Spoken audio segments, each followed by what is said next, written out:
స్వాతక్క వంటలకి స్వాగతం. ఈరోజు స్వాతక్కల ఇంట్లో ఏం చేస్తుందో తెలుసా? చూసిలా ఎంత మంచిగా ఉన్నదో. ఇది అప్పటిప్పటి కాలం కాదు, మొగలాయిల కాలం వంట. దీన్ని ఏమంటారంటే మొగలాయి ఎగ్ పరాటా అంటారు.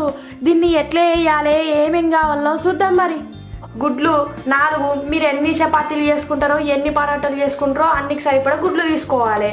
ఇగో ఇంతనేమో ధనియాల పొడి, మసాలా, ఇగో ఇదేమో ఇంత కొత్తిమీర, ఇదేమో ఉల్లిగడ్డలు చిన్న చిన్న ముక్కలు కడిగి వేసుకున్నాను. అట్లనే పచ్చిమిర్చి కూడా చిన్న చిన్న ముక్కలు కడిగి వేసుకున్నాను. ఇగో ఇంత నూనె, ఇంత ఉప్పు, ఇంత కారము, గోధుమ పిండి. మన పరోటా కాబట్టి గోధుమ పిండి ఉండాలి కాబట్టి ఈ గోధుమ పిండి. సరే, ఇప్పుడు మనం గోధుమ పిండి విసుకుదాము. ఎట్లా విసుకుదామని చూపెడతాను. ఇగో దీంట్లో ఇంత ఉప్పు వేసుకోవాలి. ఉప్పు వేసుకొని మంచిగా కలుపుకొని ఒక స్పూను నూనె వేసుకుంటే చపాతీ అనేది మంచిగా మెత్తగా వస్తుంది కాబట్టి మంచిగా నూనె వేసుకోవాలి. మొత్తం ఒకటేసారి నీళ్ళు కాకుండా కొంచెం కొంచెం నీళ్ళు పోసుకొని పిండి మొత్తం మంచిగా తడి చేసుకుందాము. మంచిగా ముద్ద వేసుకుందాము.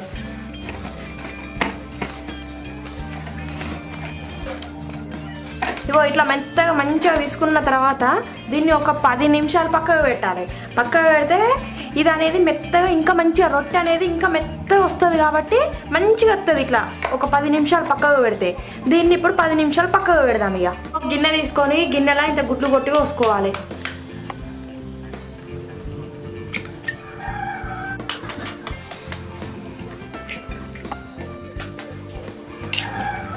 దీన్ని మంచిగా కలుపుదాము. దీంట్లో ఇంత ఉప్పు, కారము, ధనియాల పొడి, ఇంత ఉల్లిగడ్డ, పచ్చిమిరపకాయలు దీంట్లోనే వేసుకోవాలి. అట్లనే ఇంత కొత్తిమీర, ఇవన్నీ వేసుకొని మస్తు కలపాలి. మంచిగా కలపాలి. ఇవన్నీ కలవాలి కదా, లేకపోతే అట్లనే గడ్డలు ఉన్నదనుకో మంచిగా కాదు. అక్కడక్కడ ఉప్పు ఉంటుంది, అక్కడక్కడ కారం ఉంటుంది కాబట్టి వీటిని మంచిగా కలుపుకోవాలి. మంచిగా అయింది. ఇప్పుడు ఇక చేద్దాం. ఇక స్టవ్ దగ్గర పోయి ఇంత చపాతీ కాల్చుకొని ఎట్లా వేయాలో చూద్దాం. మరి ఇక ఈ పిండిని మంచిగా నానబెట్టుకున్నాం కదా 10 నిమిషాలు. ఇప్పుడు దీన్ని మంచిగా కలుపుకొని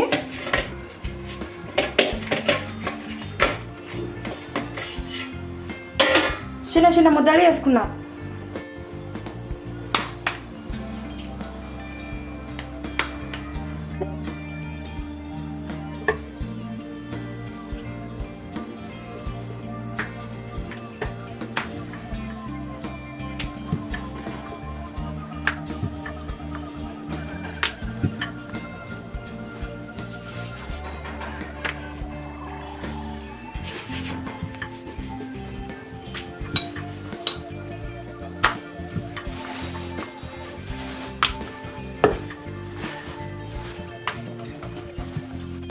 ఇగో ఫస్ట్ పొయ్యి ముట్టించుకుందాం.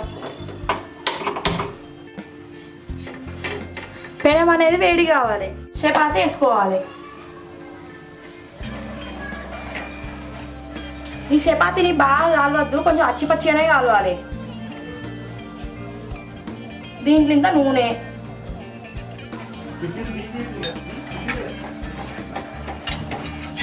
కొంచెం అచ్చిపచ్చి కాలిన తర్వాత ఇది దింపేసేయండి.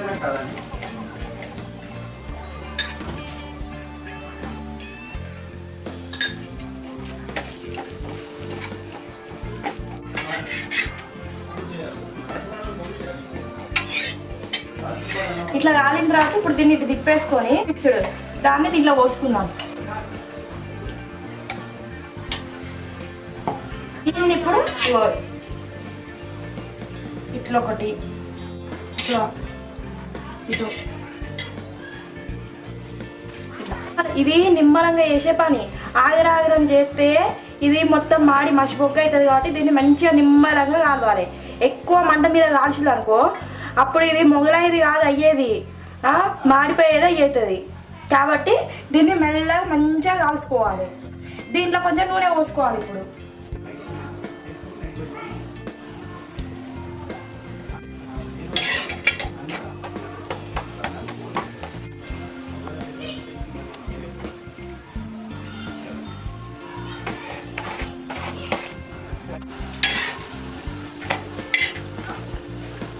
దీంట్లో నూనె అనేది జర ఎక్కువనే పడుతుంది కాబట్టి కొంచెం మంచిగానే వేయండి.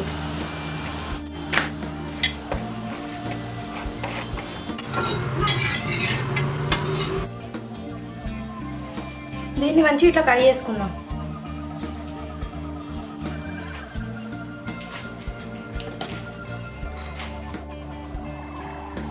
చూసిలా ఎంత మంచిగా ఉందో, లోపల ఎంత మంచిగా ఉన్నదో. ఇట్లా తింటే ఇగో ఎంత మంచిగా ఉన్నదో. ఆహా సూపర్. నా ఛానల్ని సబ్స్క్రైబ్ చేసుకోండి మర్చిపోద్దు. అట్లనే పక్కన ఉన్న బెల్ బటన్ కూడా నొక్కండి.